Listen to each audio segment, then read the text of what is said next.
11ኛው ሰዓት እውነተኛ ታሪክ ክፍል 20። እረ እንደሱ አይደለም እህቴ፣ በቃ መሳሳም ብቻ እንጂ እንደምንዋደድ አልተነጋገርንም። ግን እኔ ጥሩ ስሜት ላይ አይደለሁም። ሲጨንቅኝ ነው ወደ አንቺ የመጣሁት አልኳት። ምን ነው የጨነቀህ? ይሄ እኮ እጅግ ደስ የሚል ነገር ነው ወንድሜ። የተሻለ ነገር አታስብም እንዴ? ለምንድን ነው በትናንትህ ውስጥ ታስረህ የምትኖረው? ደግሞ እኮ ግልጽ ነው እንደምትዋደዱ። እውነት ለመናገር መጀመሪያ ሳያችሁ እኮ ፍቅረኞች መስላችሁኝ የነበረ። እንዴት ደስ እንዳለኝ ነበር። ነገሩ እየቆየ ሲገለጥልኝ ግን ውስጣችሁ መዋደድ አለ፣ ግን ገልጣችሁ እንዳላወራችሁበት ያስታውቅ ነበረ። ወንድሜ ፈጣሪ እኮ ምናልባት ሊክስህ፣ ቆስልህን ሊጠግንልህ ማህሌትን ልኮልህ ይሆናል። ፈጣሪ የሰጠህን ፍቅር ደግሞ ባትገፋ ነው የሚሻልህ። ቆይ ማሂ ምን ይወጣለታል? ሁሉን የታደለች እኮ ናት። ቆይ አንድ ጥያቄ ልጠይቅህ።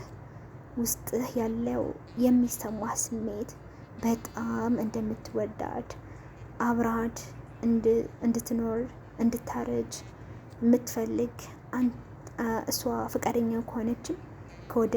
ከወደደችም አብራችሁ መሆን አብራችሁ ማርጀት አትፈልግም?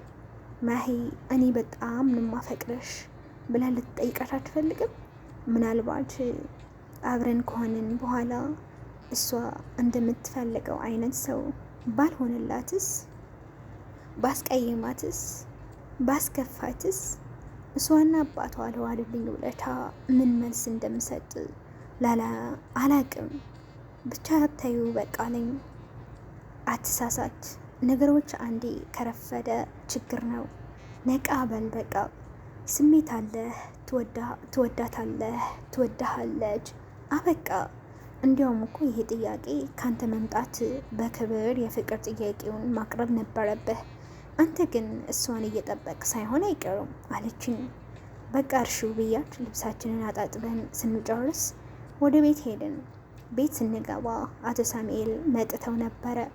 ጠረጴዛው እንዳለ በምግብ መልተው ቴካዌ አስደርገው የቀራቸውን ምግብ አለ እንዲህ እስኪባል ድረስ ይዘው መጥተው ነበረ። የሞቀ ሰላምታ አቅርቤላቸው ቁጭ አልኩኝ። ያዝ በርገር ብሎ አሪፍ ነው፣ ከቆንጆ ቤት ነው ያመጣዎች ብላ አሉኝ። እኔና እህቴ ጥርግ አድርገን በላን። ማታ ላይ እንደተለመደው የእህቴ ባል መጣና እኛ ጋ መሸ። ተጫውተን ከእህቴ ጋር ወደ ቤቱ ለመሄድ ተነሳ። እኔ ልሸኛቸው ልወጣ ስል ማሂ ቆይ ጠብቀኝ፣ አብረን ሸኝተናቸው እንመጣለን አለችኝ። ምን እንዳስደነገጠኝ አላቅም። እረ አይሆንም ብዬ ጮኩኝ። አቶ ሳሙኤል አይ ልጄ አትውጪ በዚህ በብርድ በሽታሽ ይብስብሻል፣ ደግሞ እንዴት ልትራመጂ ነው አሏቺ። አያባ ቀንም ሙሉ ጨንቆኝ እኮ ነው። ውጪው ሁላ ናፍቆኛል። እዚች በር ላይ እኮ ነው ደገፍ አድርጎኝ ወጥቶ እንመጣለን አለችኝ። እኔን እያየች እህቴ ፈጠን አለችና እውነትሽን ነው ተንቀሳቀሺ፣ አትስነፊ፣ ትንሽ አየር ወስደሽ ትገቢያለሽ ብላ ከሶፋ ላይ ደግፋ አስነሳቻትና ይዛት መጣች። እኔን የእህቴ ባል እያወራን ከኋላ መራመድ ጀመርን። በቃ እዚህም ያለውን ስራህን አቁመክ አደለ? አሁን ምን ልትሰራ ነው አለኝ። ባከን እንጃ ፈጣሪ ያዘጋጀልኝ እንጂ የጋራጁ ስራማ በቃ ከዚህ በኋላ አያስገባኝም። አሁን የሆነ ኮርስ መማር አለብኝ፣ ህጋዊ ማንጃ ፈቃድ ላወጣ አልኩሽ። አይ አሪፍ ነው፣ እንዳይጨንቅህ እንዳይደብርህ፣ አሁንም የምትፈልገውን ማንኛውም ነገር ጠይቀኝ፣ በቻልኩት ሁላ አብሬህ ነኝ አለኝ። አመሰግናለሁ ከምር እህቴ፣ እንዳንተ አይነቱ ሰው ስላገኘች ኩራት ይሰማኛል እያልኩት መሳሳቅ ጀመርን። ትንሽ ከተራመድን በኋላ ማሂ በቃኝ፣ ከዚህ በላይ መራመድ አልቻልኩም ብላ ቆመች። እህቴም በቃ ተመለሱ፣ ቀስ እያላችሁ ተራመዱ፣ ሰውነትሽም ይፍታታልሻል ብላ ተሰናባበትን። እነሱ ወደ ቤታቸው ሄዱ። ቁማ አየችኝና አየዋት። ቢያንስ አትደግፈኝም እንዴ? ምን ሆነ አላለችኝ። ምንም አልኳት። አይ እንግዲህ ራስህ ስመኸኝ ካንተን ብሶ ቀድመህ ታኮርፋለህ እንዴ? ላይኔ ሰው ላየን ሰው እኮ ሽጉጥ ደቅኜ ያስገደድኩ አስመሰልከው። ወይስ ካደረከው በኋላ ጸጽቶህ ነው? አታስብ፣ እኔ እንዳልተፈጠረ ማሰብ እችላለሁ። ፈታ በል በቃ እርሳው አለችኝ። ድንገት ብዬ እንዴ ለምን አልኳት። ምን ማለት ነው ለምን ማለት? ቆይ ምን ያስኮርፈሃል ታዲያ አለችኝ እየተኮሳተረች። ለተወሰነ ደቂቃ ዝምታን መረጥኩኝና በቃ ወንድ ልጅ ቆረጠ ንገራት አልኩ ለራሴ። በቃ ማሂ ድብብቆሽ እንደ ህፃን መሻወድ ሰለቸኝ፣ ስልችት ብሎኛል። አንቺ አልሰለችሽም? በቃ እኔ እየተሰማኝ ያለውን የሚሰማኝን ስሜት በጣም ወደዋለሁ። አብሮኝ እንዲያረጅ እንዲኖር እፈልጋለሁ። አንቺ ፈቃደኛ ከሆንሽም ከወደድሽም አብረን መሆን እንችላለን። ማሂ እኔ በጣም ነው ማፈቅርሽ። ምናልባት ለአንቺ ያለኝና ለፊደል ያለኝ ስሜት መለየት ከብዶኝ እየመሰለኝ እፈራለሁ። ከአንቺ ጋር በሳቅኩ በተጫወትኩ ቁጥር ፊደሌን እየከዳዋት ስለሚመስለኝ ነው እንደዛ መሆንብሽ። መቼስ ትረጅኛለሽ አይደለ አልኳት።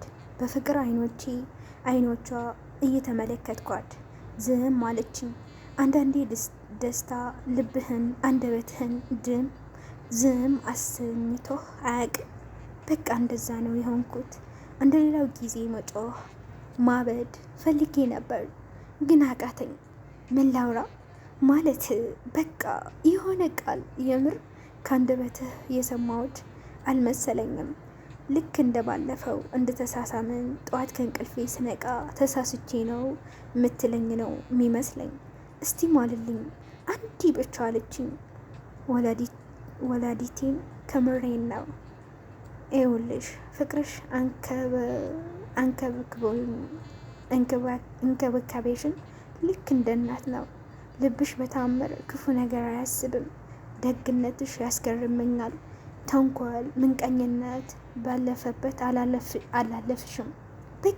ብቻ ምንም የማይወደድ ነገር የለሽም። ግን አንድ ነገር ልንገርሽ ማሂ፣ ከአሁን በኋላ በተአምር ባልሆነው የምታከርፊው ነገር አቁሚ። እሱ ነገርሽ ያናድደኛል አልኳት። ማለት በቃ ከአሁን በኋላ እኔ እናንተ ሆንን ማለት ነው አለችኝ። አዎ ሆነናል፣ ቅር ካለሽ መቅረት ይችላል አልኳቴ። አረ ወደዛ ሂድ። ሲጀመር ከበፊት ጀምረው እንደማፈቅረህ ታውቅ ነበር አይደለ? ግን አውጥተህ ማሳየት ስለማትፈልግ ነው እንጂ ባይሆን ኑሮ ባለቤቴን ከሌላ ሴት ጋር ተኝተው አግኝቸው እንዴት እንድደሰት ነበረ። የዛኔ እኮ በዛ ልክ ደስተኛ የሆንኩት ልክ ከእስር ቤት እንደተፈታው ሰው ስለተሰማኝ ነው። በቃ ነፃ የሆንኩ ሰላሜን ያወጅኩ አይነት ስሜት ነው የተሰማኝ። የማከፈ ደግሞ በቃ ስለምታናድደኝ ነው። ስሜቴ እኔ ጋር ብቻ ያለ ስለሚመስለኝ ስለማትረዳኝ የኔ እንደሆንክ ስለማይሰማኝ ነው ንጭንጭ የምልብህ። ካሁን በኋላ ግን አይለመደኝም አለችኝ እንደ ማሽኮርማም እያለች። ጥብቅ አድርጌ አቀፍኳትና አፈቅርሻለሁ አልኳት። አፈቅርሃለሁ አለችኝ አንገቴ ስር ውሽቅ ብላ። ግን አንድ ነገር ልንገርሽ ማሂ፣ ጓደኛዬ ብዬ እስከያዝኩሽ እስካፈቀርኩሽ ድረስ በመሀላችን ምንም አይነት ቅናት፣ አለመተማመን እንዲኖር አልፈልግም። አምንሻለሁ፣ ታምኝኛለሽ። እኔ አባቴ ሙት ነው ምልሽ። ሙሉ ልቤን ሳላንገራግር እሰጥሻለሁ። ከሌላ ወንድ ጋር አልጋ ላይ ተኝተሽ ባገኝሽ እንኳን ከንቺ አንደበት እስካረጋገጥ ድረስ አብሬያችሁ ተኝታችኋል ብዬ እስከ አለማመን ድረስ ላንቺ እምነቴን ልቤን ምሰጥሽ። በድጋሚ በፍቅር መጎዳት አፍቅሮ ማጣት አልችልም ማሂ። በቃ ቀጣይ አንቺን ካጣው ከአንቺ በፊት ራሴን እንደማጣ እወቂ አልኳት። ማስጠንቀቂያ በሚመስል መልኩ በምወደው አባቴ ስም ቃል እገባልሃለሁ መቼም ብሆን አላስከፋህም። ከአባቴ ቀጥሎ ምድር ላይ ትልቁን ቦታ የምሰጠው ሰው አንተ ትሆናለህ። በየትኛውም ሁኔታ የሰጠኸኝ እምነት አልረሳውም። በምንም ሁኔታ ውስጥ ብትሆንም አልተውህም። ይሄ ቃሌ ነው። ቃል ደግሞ ከልብ ነው አለችኝ። ግን ማሂ ማለት የኔስ ቤተሰቦች ችግር የለባቸውም። እጅሽን ስመው ነው የሚቀበሉሽ። ያንቺ አባት ግን እሺ ሚለን ይመስልሻል? ማለት እኔን የልጁ ባል አድርጎ የሚቀበለኝ ይመስልሻል? አልኳት። ይቀበልሃል። አባቴ እንኳን አንተ የቀድሞ ባሌን ተቀብለዋል። እኔ እስካመንኩበት ድረስ እምቢ አይልም። ከራሴ ስሜት ይህንን ነው ከራሱ ስሜት የኔን ነው የሚያስቀድመው። አታስብ።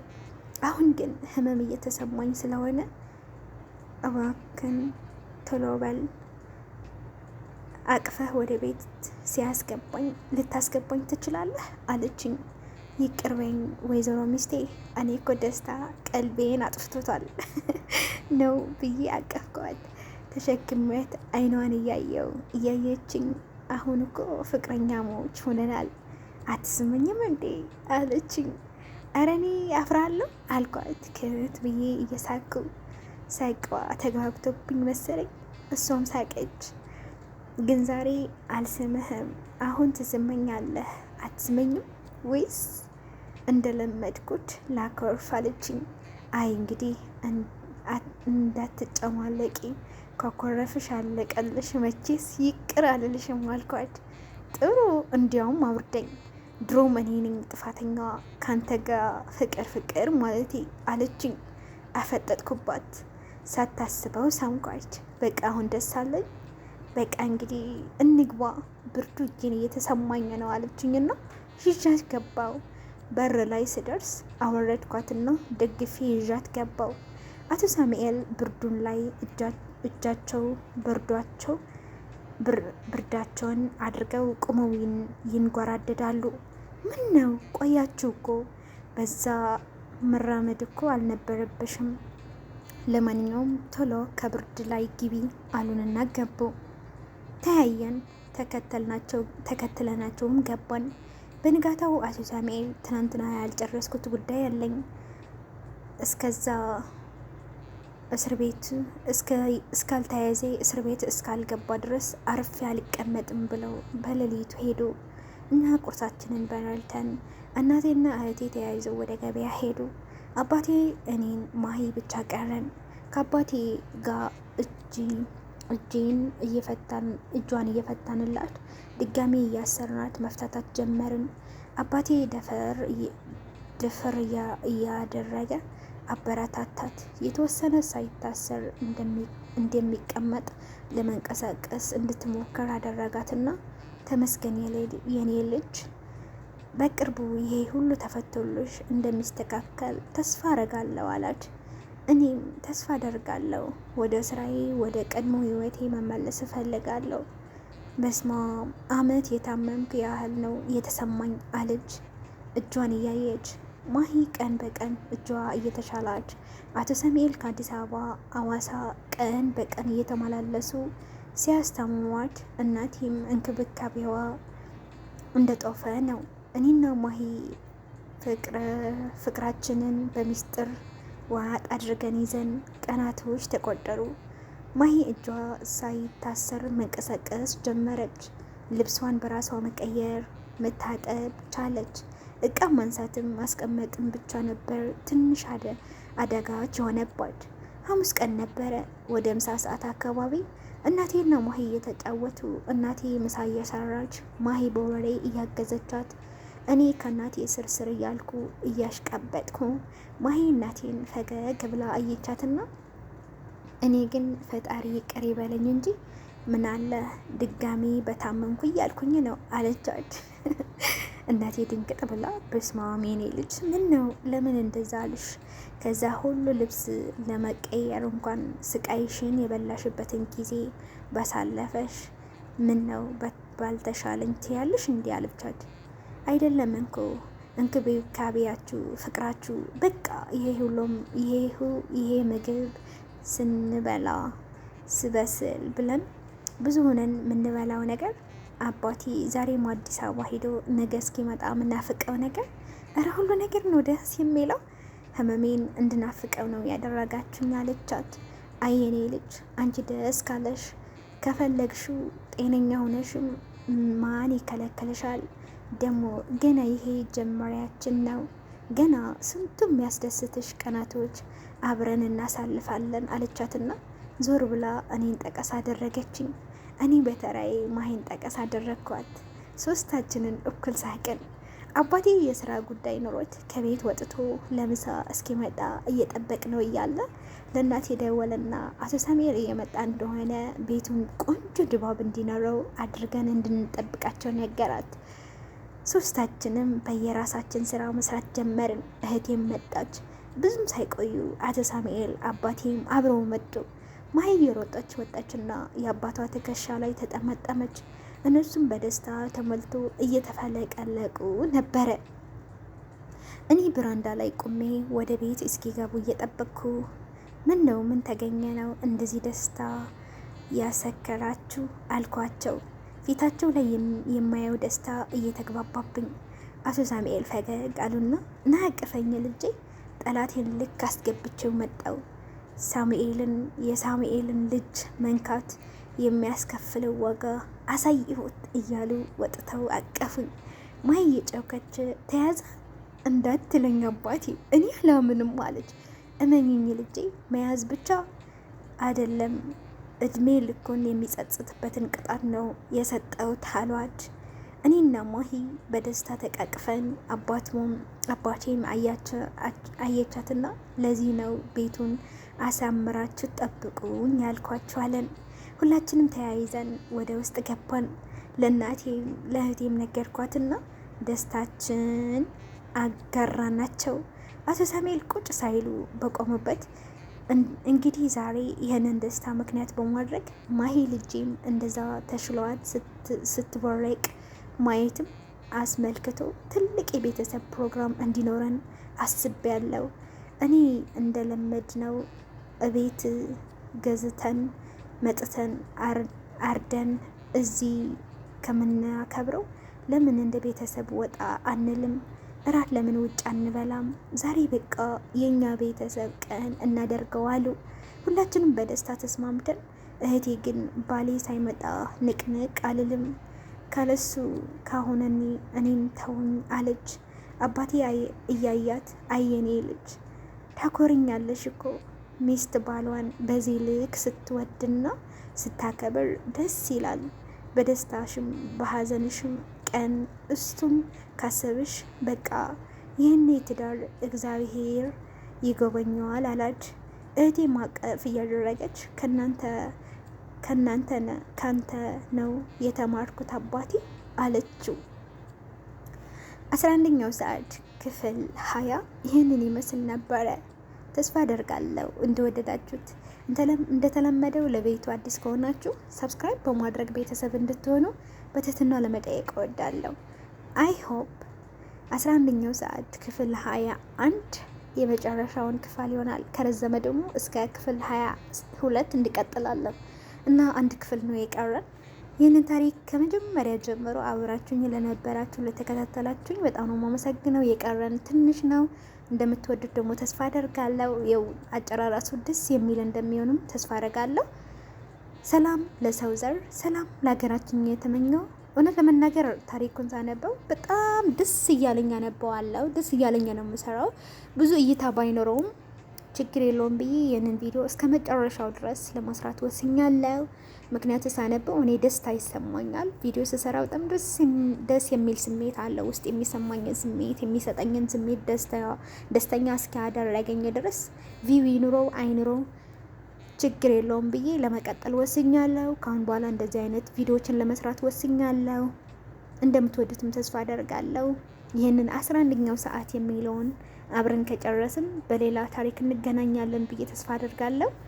በያለንበት ሰላማችን ይብዛ።